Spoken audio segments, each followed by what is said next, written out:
Amazing. So sitting and upright, physically engaged. So also, I have you doing a lot of stretches this weekend because you'll be sitting there over for many hours. You know, we don't finish till 2 or 3 a.m. in most mornings. And I forgot to tell you, that, by the way, that sleep is overrated. Did someone forget to mention that to you? So you're going to be sitting some long sessions, but you're going to have it fun, so it'll keep you physically engaged. It's also part of training for your life, because when we look at it after lunch is what determines how you feel. We're going to break that down as a science, and we're going to teach you some simple strategies as we go throughout this weekend. So the learning doesn't start, and the application of this knowledge doesn't start after the 4 days. It starts now. And when I'm sitting in seminars, I love to learn. What I do is when I'm taking notes, so I usually have a BlackBerry, so I'm writing the notes straight away, and while I'm in the seminar, I'm actually getting them actions to my team, etc., whatever. Do this, I come up with ideas. So I'm actioning it straight away. I'm not waiting to next week I'm going to do this. I'm actually getting it into action or planning or scheduling there and then when I'm going to do it. So it becomes, you get good at doing things, good at making progress. Okay? So I'm going to challenge you to physically engage. I'm also going to challenge you to consider this, that a percentage of the profits you make from the education you're learning in the 21st century, the financial strategies, etc., would you be willing to consider giving 10% of the profits you make in the future to me? Raise your hand if you're okay with that. Okay, motion carried. We're going to hand out the legal documents. No, not to me, I'm just kidding. But give it to a worthwhile cause, whether you have a charity or something that you believe in, other things you want to make a difference with. The concept of giving is a very important part of creating wealth, but it's also you get more joy out of the giving than you will about just creating the wealth for yourself. Is it true?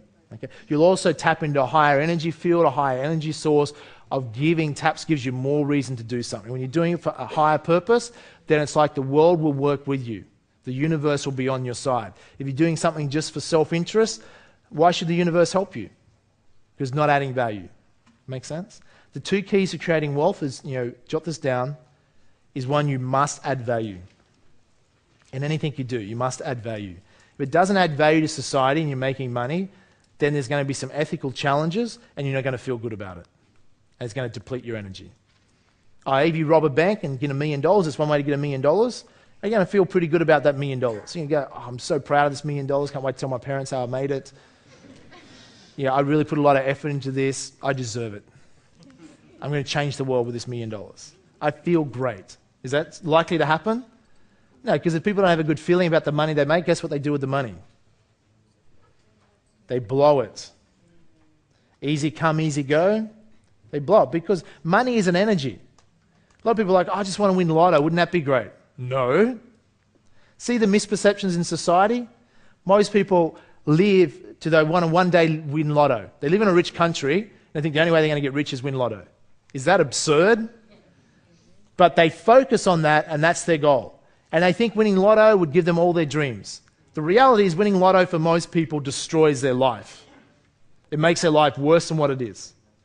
3 to 7 years, they're usually financially worse off. Because they win lotto, do they feel they deserve it, yes or no? Generally, no. Then they haven't developed the emotional muscles and the financial intelligence to make that money, so how are they going to manage to keep it? Then they're not sure about their friends, whether their friends are really their friends or just after the money. They start to become paranoid. They start to withdraw, and they usually stuff their life up. For me, if I won lotto, it would mean nothing to me. Does it make sense? One, if I want an extra $1 million, I'll just go out and an idea and make an extra $1 million. Because it has no meaning. $1 million to win is really pointless when you can create it. If you can go out and create it, you have the certainty you can do it again and again. And also, if you're doing it in a way that adds value to society, you'll feel good about it. Make sense? And that feeling is what you're ultimately after anyhow. That feeling of certainty. Because the challenge if you don't develop your emotional muscles, even when you do become more financially successful, then you'll be living in fear of losing your wealth. You notice a lot of people like that. They live in fear. They might be wealthy, but they're fearful. You want to jot this down. This is the worst state to be in around money. The worst state. You don't want to be a poor rich man. Poor rich man is the worst place to be. A poor rich woman for that matter. And our society is absolutely full of poor rich people. In other words, they're rich, but they think they're poor. I see this so many times. My parents are even a classic case of that. They're rich, but they think they're poor. Actually, anyone in this country that thinks they're poor has really got some delusion going on. True? You could be the poorest person in this country and you're richer than most of the people on the planet. It's all perspective, isn't it? It's all perspective. Most people, if you migrate to this country, if you're an immigrant to Australia, that you're 4 times more likely to become a self-made millionaire. Did you know that? 4 times more likely to become a self-made millionaire. That's good news for some of you. Is that true? Some of you are born here going, I knew it. It's my parents' fault. I was born here. Why do you think that might be? Tell me now quickly why most people that migrate here are 4 times more likely to become self-made millionaires than people that are born in Australia. Opportunity? They see opportunity. What else? I know what it is actually. I know the answer. It's because people that migrate here, the immigrants, the government takes care of them. They have all these special privileges. They get unlimited finance to start a business. It doesn't matter they don't speak English, no one judges them. They're made feel welcome. They fit in and assimilate very easily. They're giving all the privileges. Is that why? It's not, is it? Most of them, a lot of them don't even speak English when they come. And don't even 50 years later, but it doesn't matter. But they often don't speak English. They often have left all their wealth behind, even though they come from reasonably wealth in the past. They often don't have the family support or contacts in the beginning. And they have all the disadvantages. Despite that, they still outperform financially. And they kick ass over people that are born here. So we've had some answers. What else? Why else is it that way? They recognize opportunity. They what? They take action. Would they have to have a different psychology? Think about it. They've left everything behind and moving to a whole new country. Would they have to have a certain psychology to face their fear to do that? Absolutely. They have to have a certain, because most people won't do that. Most people don't leave, where I grew up in a small country town, a lot of my mates I went to school with still live there. It's a little pond, safe, secure. To step out of that when you grow up in a small country town and leave town, it's like a big thing. It's scary. But when you leave, you never want to go back other than to visit because you've gone into a bigger pond. But most people won't do that. In life, they're just locked in. They won't move away. They won't face they break through their comfort zone. So as a reader, they will be willing to have a certain psychology. But the answer before that I was after, someone said, is contrast. Is it true? Humans need contrast, and they recognize contrast. Because if you live and born in a rich country, but what if you don't know it's a rich country? What if you don't know what rich and poor is? What if that you're in a rich country and you just think you live in a normal country and you don't realize it's rich, you just think it's normal? Could that be possible in Australia? You think Australians could be born and not realize they're one of the luckiest people on the planet? They live in the top minute % of the world that lives in this sort of way and not realize how rich they are? Is that possible, yes or no? Yeah. Why? Because they have no contrast. How do you know what rich is until you see poor? If you never see poor, you don't know what rich is, because you could be rich and just see that as normal. Something to think about. And the challenge is for most, because if you go and see the black orphan kids in school in Cape Town, ironically, they think they're rich. They're happy. They're joyous. They're grateful. They are so grateful, that if they have a pen or pencil and a piece of paper at school, they feel like they're the richest kids on the planet. If you ever go to South Africa or even South America to some of these countries, you just take some pens or pencils, they'll think you're God. Because they're like, oh, they can write. They are so grateful for the smallest thing. Yet, if you gave a pen or pencil as a Christmas present to an Australian kid, who's willing to test that? You imagine the response you're going to get? See, the more and more you get in life, the harder and harder it is to be grateful for the little things. True? And we have excess, it gets harder and harder. Sir John Templeton, who was like the Warren Buffett of the last century, he made his money out of just after the Great Depression, buying penny stocks, become the most successful investor in that generation. He was interviewed and asked, what's the key to becoming a billionaire? So everyone's ready for the hot tip, which stock they should buy. And he said, you know what? The key is this. If people want to become billionaires, not even they just want to become rich and live a happy life, he said what they should do is every morning wake up and focus on 5 things they're grateful for. Just 5 things they're grateful for. He said you can have all the wealth in the world, but you lose perspective and gratitude for what you have, you lose your wealth. You don't have wealth. He said it doesn't matter if you have no money or nothing. If you can wake up and focus on 5 things you're grateful for and focus on that, then you have true wealth. Because wealth is always a state of mind and it's a perception of reality. It's the way you perceive the world. And that was one of the most valuable lessons I've ever learned. And to this day, not every morning, but most mornings, I'll say to my partner, what's 5 things we're grateful for? Walk down to the beach, and she'll share 5 things she's grateful for. Usually is me. I've NLP'd her well, trained her well. And then I share the 5 things I'm grateful for, which is all these different things. Okay. Just kidding. But 5 things. So in other words, even if you're having a bad day, who's ever started off, had a bad day, and by lunchtime you're pissed off, you're having a shit day, and you go, how did I end up this way? How did it start? You can't even remember what pissed you off. Someone cut you off driving the car and led to this, and you were grumpy. What we're to watch is so many negative anchors that can upset us. We've got to say, hang on a minute, let's keep it in perspective, let's not wreck our day. Because it's so easy to lose a day just by being in a bad mood. Is that true? Women in the room particularly? Ooh. I do find this. Now, this is a generalization and dangerous territory. I do find, in my experiences, that men, when they get upset, they'll tend to get over it quickly. Women will tend to brood for a while. And you won't have a freaking clue why they're upset. And that pisses them off even more. You ask a woman, what's wrong? Nothing? You sure? Yeah, I'm fine. Does that mean they're fine?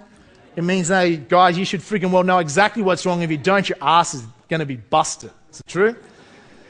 So there's a difference in the way that we perceive things. But some people are able to get over things quickly. Others let it brood and can waste a day or 2 or 3 before they calm back down. You want to be aware of that. And we'll look at it, give you some tools after lunch of how to change your emotional state so you don't let little things mess up your life. Because really it's all about, maximizing your life. And you're lucky in this country and New Zealand, etc., that we have a great capacity to be very happy in life if we focus on the things that really make us happy. And by becoming happier people, then our wealth will expand and grow naturally. But if we have trouble being happy, then wealth it becomes a chaotic thing, doesn't necessarily serve us. Okay? And we'll look at that afterwards. So, my challenge to you, stand up quickly.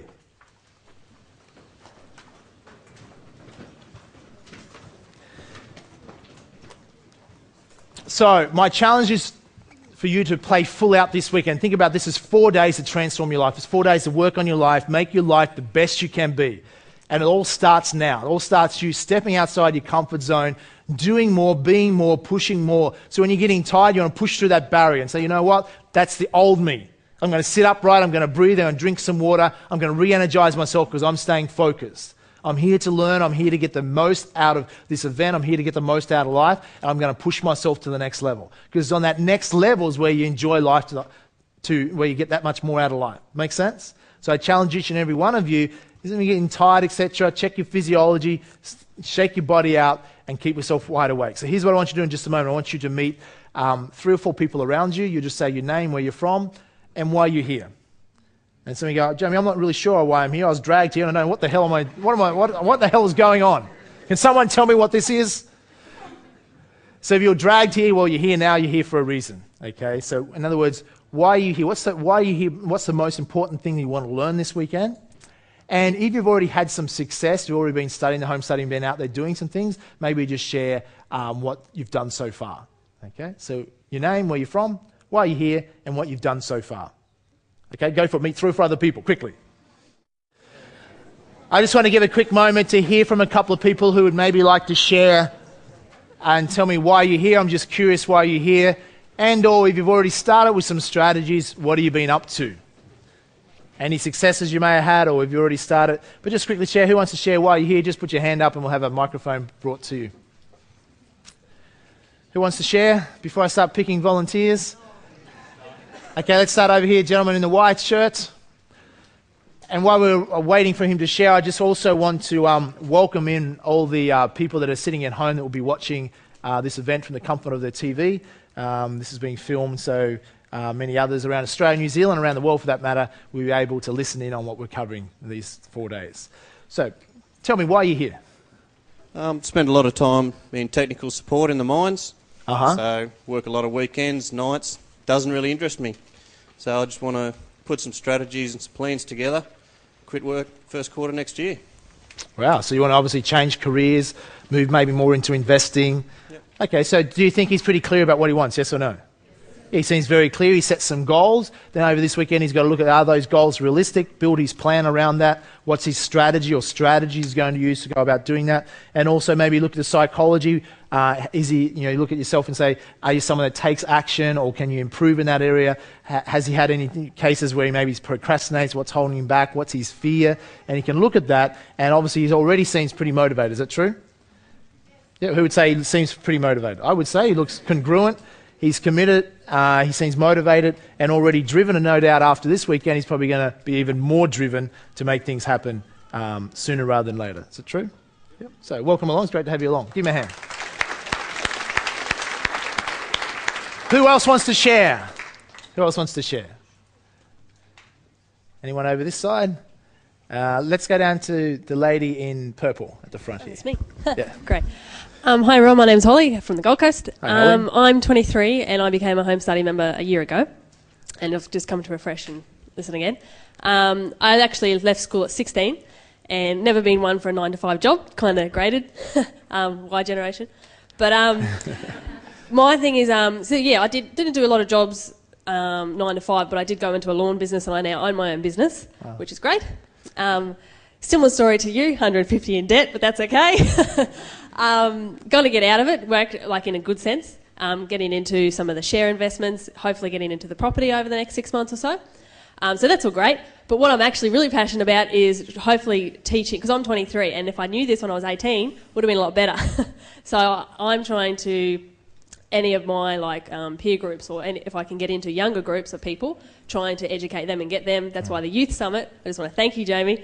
It's fantastic because I've got 15 or 16 kids coming to that this Monday. Wow. And it was just perfect timing. So thank you. Give her a hand.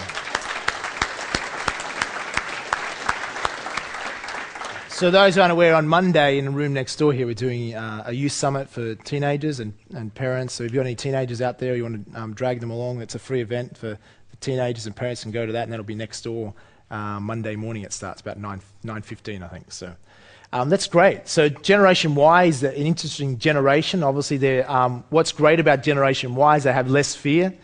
I remember even 15 years ago, my limiting belief was I was too young to be successful when I was 21 starting out in business. But these days with youth, they seem to have smashed through that belief system quite easily. Is that true? Most young people these days, because youth is actually... There's some things we love about Generation Y, and there's some things they need to maybe change. But the youth have a very a great capacity, because in the past, if you wanted to seek wisdom, you'd go to your grandparents. Is that true? Your parents or your grandparents. Now, ironically, grandparents go to their grandchildren to figure out how to turn a computer on, what's email, what's Google, and it's almost reversed. When the young people have naturally grown up, so they have I guess a lot of advantages. They have certainly new challenges. I mean, the credit crisis and the recession was probably a major challenge for Generation Y, because they didn't know what's a recession. They've always grown up in boom times. Actually, even Generation X, that's the first recession I've had to go through in my working career, because the last one 18 years ago would have been before, just when I was finishing school. So the different lessons that we have to learn. But what I admire about Generation Y is that their capacity, they don't have those limiting beliefs as much anymore, where the younger youth, really doesn't matter what age you are. There's so many success stories of young people achieving entrepreneurial success or success in many endeavors at a very young age. And the world with the internet and the way it's changed, there's even billionaires now. You look at the founder of Facebook, I don't know how old he is now, but he at 24, I think he became the world's youngest billionaire. So it's completely changed. There's tremendous opportunity. So it's great, and I appreciate your support for the Youth Summit. Anyone else want to share quickly? Yeah, we'll just go over here. Give him a big hand. Hi, I'm Alan. I've met Jamie a couple of times at different functions I've been to. So is this your second or third 4-day? This is actually my third 4-day. Wow, give me a hand for that. Now, that doesn't mean that Alan failed the first 2 times. He's been told to come back. Raise your hand if this is your second 4-day, second or third 4-day.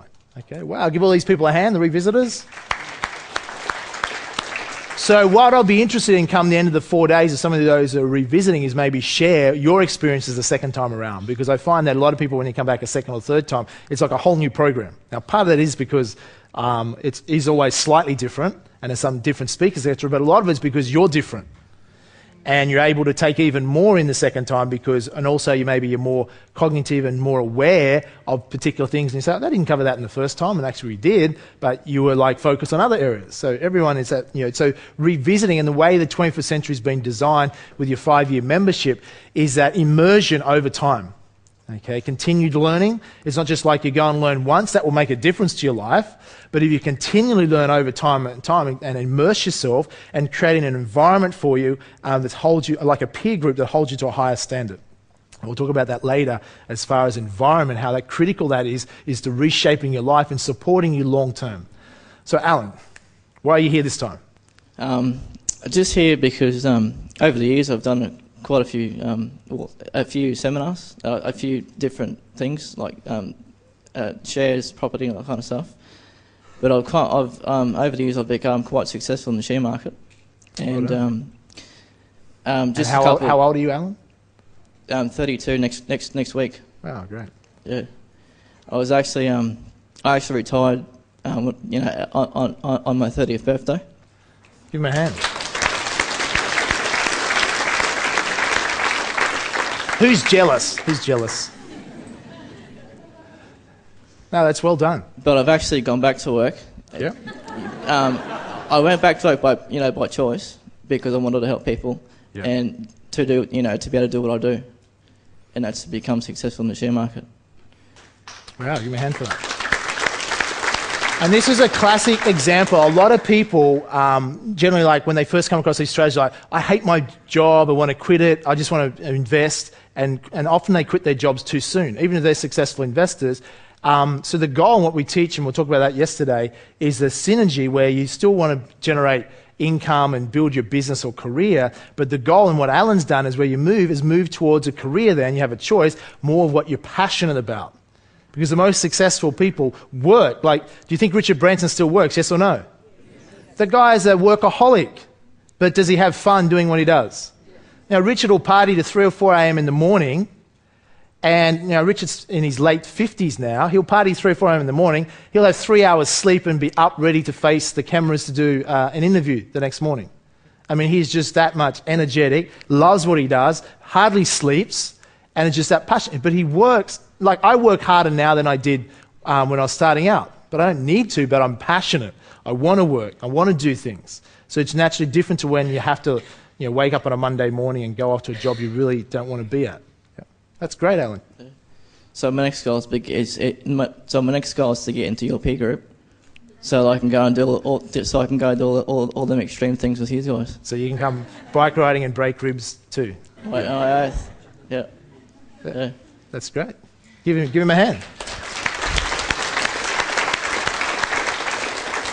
Well, you want to jot this down. Proximity is power. If you want to learn off someone, or you want to, in other words, being in the environment.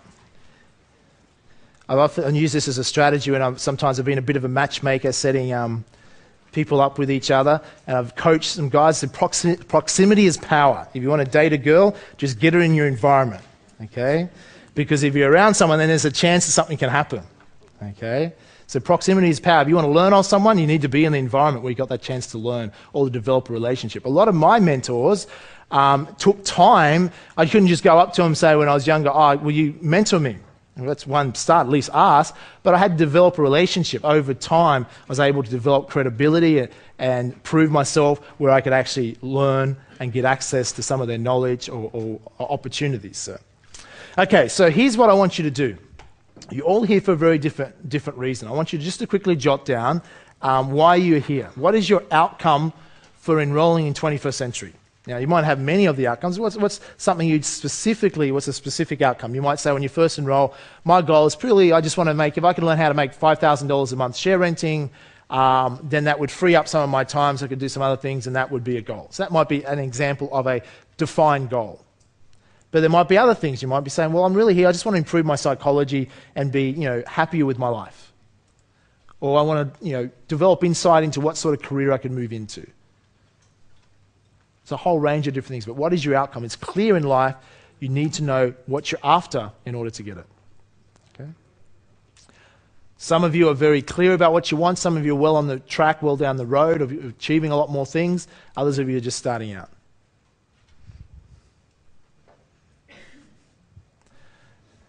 Once you've done that, turn to the person next to you and just maybe share with them if you wish. What's your outcome? Just share with them.